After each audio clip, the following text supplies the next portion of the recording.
Hello everyone, this is Gist, playing Shroud of the Avatar, spiritual successor to Alt Online. Don't forget to subscribe, you should find that down at the bottom of the screen, so click that link. Thumbs up if you like what you're seeing, and comment in the comment section. So today's video, we're taking a break from leveling our new character, which is actually advancing quite well. And we are going to address a question that was asked of us on one of my videos. Stanley Stryker said, could you show some of your tactics in the wild using both your targeted attacks and your area of effect attacks? You've shown how you roll in dungeons with line of sight pulls. How do you pull stuff through your area of effect when there are no corners? So that's the question. He wants to know how I fight out in the open, the forests and the valleys and the deserts and stuff. So the first thought to dismiss from your mind is the fact that in dungeons you have cover and concealment. You can duck around the corners. Well, in the wild there is also cover and concealment. All kinds of things for cover in the wild. So dismiss that notion from your head that there is no cover to be had in the wild. There's all kinds of cover. First example of cover is these trees here. Against archers, these trees make perfect cover. Like I could have an archer shooting at me from over there, and if I hide behind this tree, put that tree between me and that archer, he would disengage from there and move up and try to get another sight on me, and then I could just keep moving, keeping the tree between me and him until I'm ready to attack him. So that's just one example of the cover and concealment that's available out there in the wild. So now, as far as my tactics, I have multiple tactics depending upon the build that I'm running. Right now I'm in my tank build. That's this heavy plate armor right here. And my deck is this one right here, and basically it will pole arms. We run with pole arms, spinning attack, puncture, which gives you some a bleed damage over time, and I think that's the one that gives you, yeah, it does physical damage every 2 seconds for 14 seconds. And then we have leg sweep, which knocks the target down. So those are my three primary abilities there. And then it's a tank, so we do shield of crystal, defensive stance, and glancing blow, and fortified defenses to beef up my defensive capability. And then of course I have these heals over time, healing grace, and Elysium illumination. So I use those, and sometimes I'll swap these out for healing grace and healing, or not healing grace, but healing touch and healing ray, and use those instead. And then I have inner strength here, which allows me to increase my strength up substantially.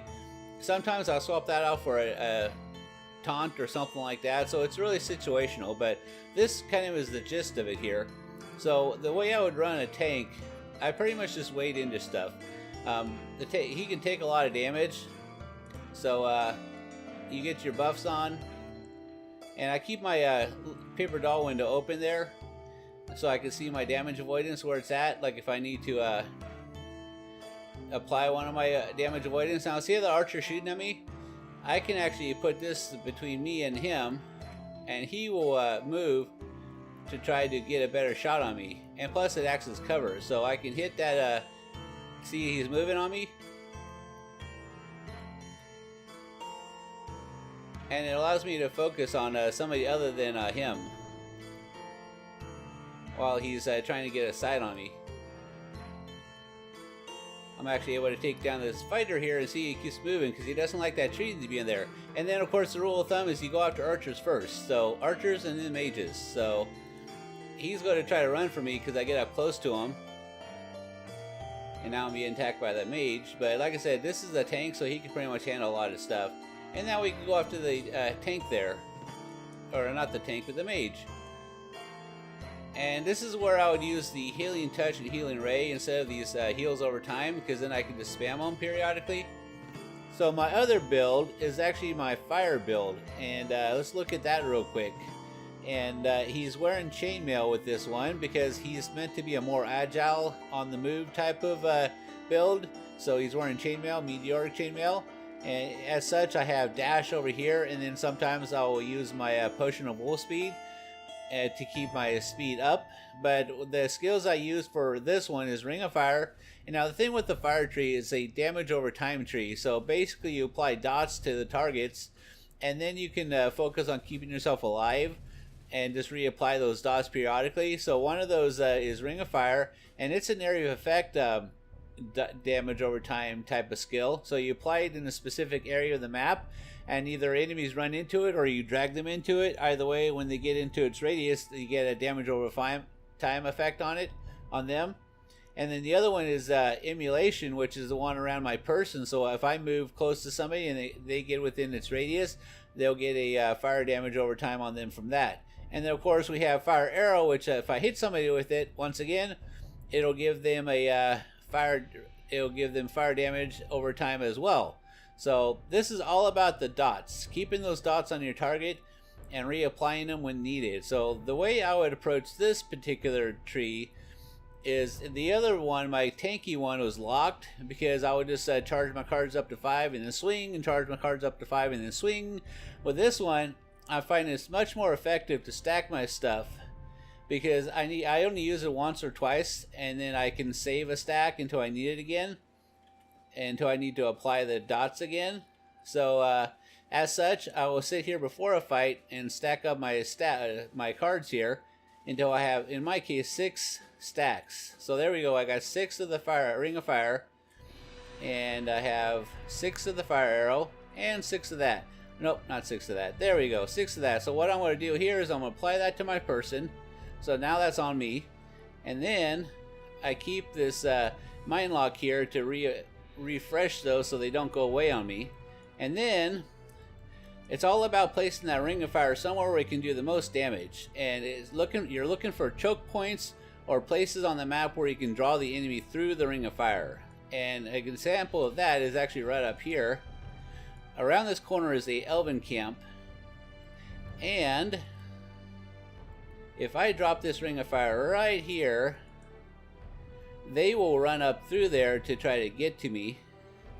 See, I gotta aggro them first, and while I'm aggroing them, I'm spamming my heals to keep myself alive.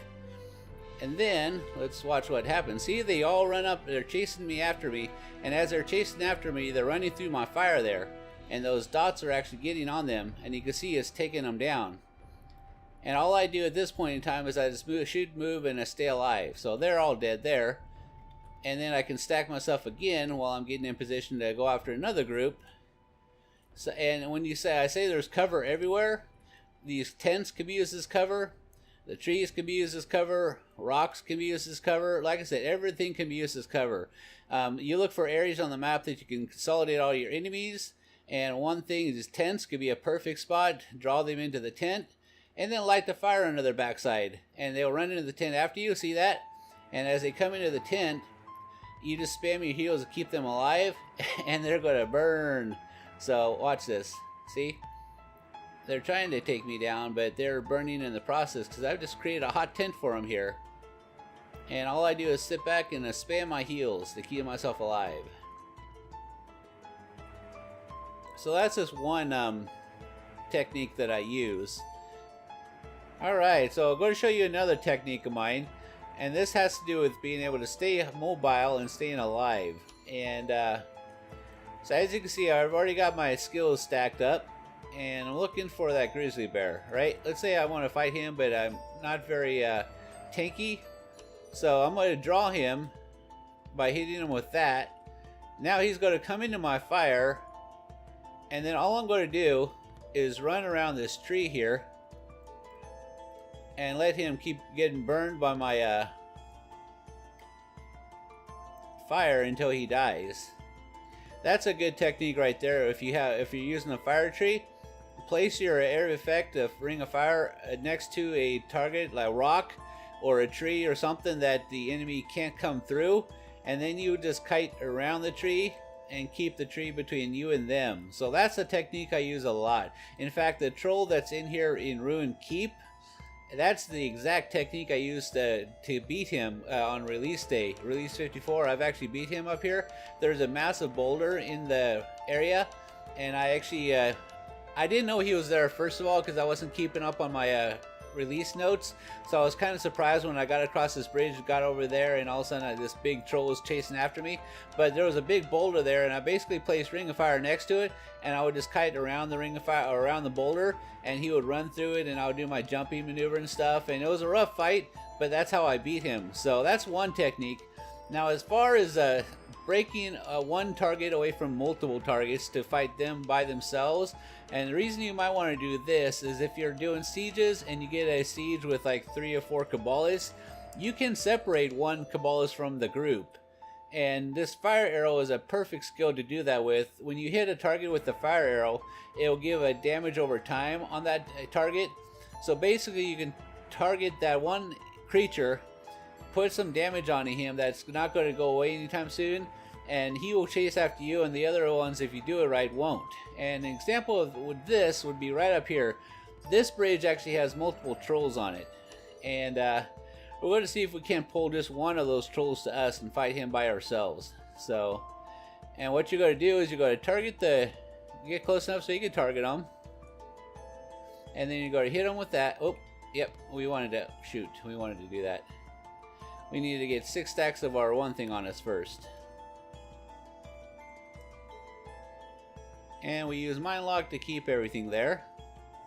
Come on, one more. Give us one more. One more. Sometimes that one more doesn't want to come. There it is. There we go.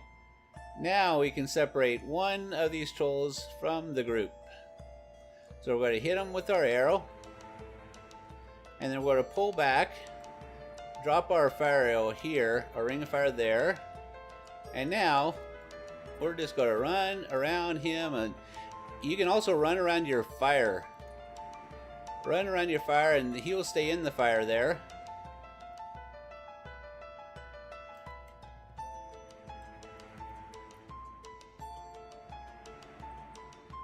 We're just running around our fire here, and he stays in the middle. And he dies. And this is how we would work our way across this bridge here. Let's loot that. And then we'll stock up our stuff again. I don't need to stack up this one, but I'm going to do it anyways.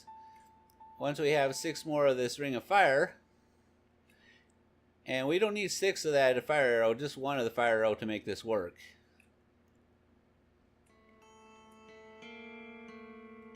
One more of those ring of fire. Well, and like I said, Mind Lock keeps everything there. So there we go. We're going to push a little further onto this bridge until we get a lock on this troll, and then we're going to fire off our arrow. Oh, didn't work that time. We'll need it a little closer.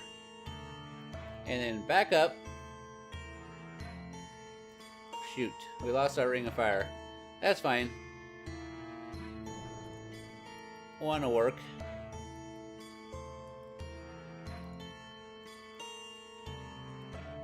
Now he's going to hit us with that. And this is why we move and we heal ourselves repeatedly. We're going to see if we can't get another stack of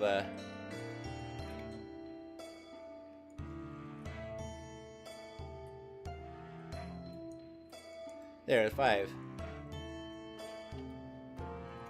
Now we have 5 down. And every time he jumps, we're going to jump.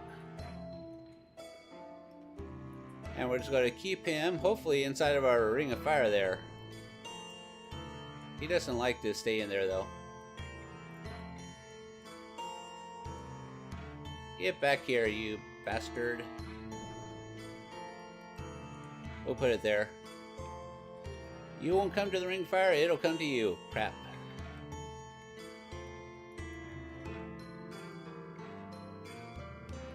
Okay, so we're kind of dropping the ball on this guy.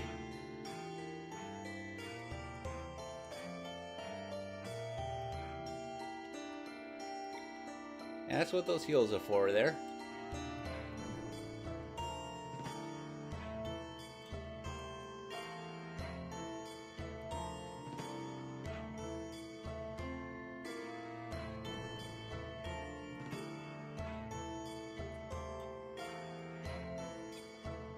And jump.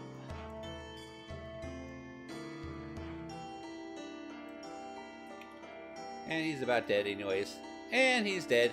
So there we go. That's basically how you would separate one target from multiple. And that works perfect in the sieges when you're going up against the Cabalists. I can usually separate 1 from 3, 1 from 4, and then just fight them one at a time. So those are some of the techniques I used. And like I said, there's always cover out here in the wilds. Rocks, trees, whatever the case may be. Alright, so one other thing I'm going to touch on before I go is I'm back on Saphira, and she's a new toon, relatively new, like really new. I'm still leveling her up, and she's not Fire Tree spec. She's actually Earth, which is Earthquake and Earth Arrow, Obsidian Arrow, and with the Meteor Shower thrown in there mix. And so her Meteor Shower is just like the Fire Arrow in the sense that it's a area of effect spell. So whatever comes within its radius will be bombarded by the meteors, but it's not a dot. So they can't come into the area and then leave the area and still be taking damage like they can with the Ring of Fire. So you have to be a little more strategic with your placement of that specific meteor shower. So I would actually wait until I've engaged my opponents first before I apply it, and then I would see where I need to apply it. So in this case, the wolf kind of attacked me and he's picking the battleground, so this is where I applied it. And now he's goner. And of course, since I run with the hybrid deck with this gal, it will stack up my cards and get as many stacks as I can. In her case, she can stack up to 5 because she's got all these skills to level 80. And then of course I have a good old mind lock here to keep all those things on the deck so they don't go away. And we're going to see what we can do with her up around the corner here where the actual elves are. So like I said, you want to apply your meteor shower second once the enemies have kind of committed to wherever it is they're going to commit to. And you can actually once again draw them to you with that obsidian arrow. So there we go. And this is me kind of setting the tone of the battlefield. So he's going to place there. So I'm going to hit him with that as soon as they will fire off. Come on. There it goes. So he's being hit by that. Now I'm going to run up and hit my earthquake on him. And voila, he's dead. Now these guys are fighters. I'm going to draw them up to here, and we're going to place this right here. And then we're going to... And the reason I did that is if I start taking excessive damage from the fighters, I can actually kite around this tree and still keep them within the area of effect of my meteor shower. So that's the technique. Like I was saying with Shroud, is that you can use trees and rocks and stuff to your advantage to keep the targets in a specific area and keep them away from you. So, and as you can see, this is actually a tier 5, and this is my new gal, and she's only been playing for like a weekish, and she's already holding her own in this Craigfoot tier 5. So we've definitely been power leveling her. So let's do a little more testing up here. So we've got 5 of each. So there we go. So they're picking the battlefield there. And we're going to drop that there, healing ourselves, and we're going to run up and hit this earthquake. Oh. Alright, we're starting to die here. And remember I said cover? Tents act as cover. And allows us to beat a hasty retreat. There's all kinds of cover to be had in this game. And trees, remember I said trees can be used as cover?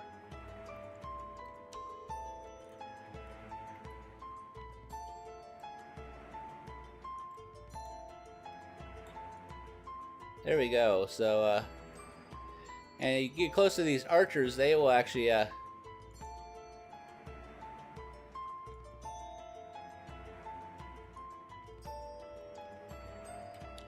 we're keeping that tree. The tree is actually disrupting those archers from hitting us. And then we're spamming our heals. So that means the only thing we really have to worry about is that darn fighter. And now those guys broke contact, so I jumped out and hit him. And my meteor shower took him out, so now we're just left with the good old fighter, which my earthquake just took him out. So there we go. That's some examples of how to take on some higher tiered stuff in a very low level character.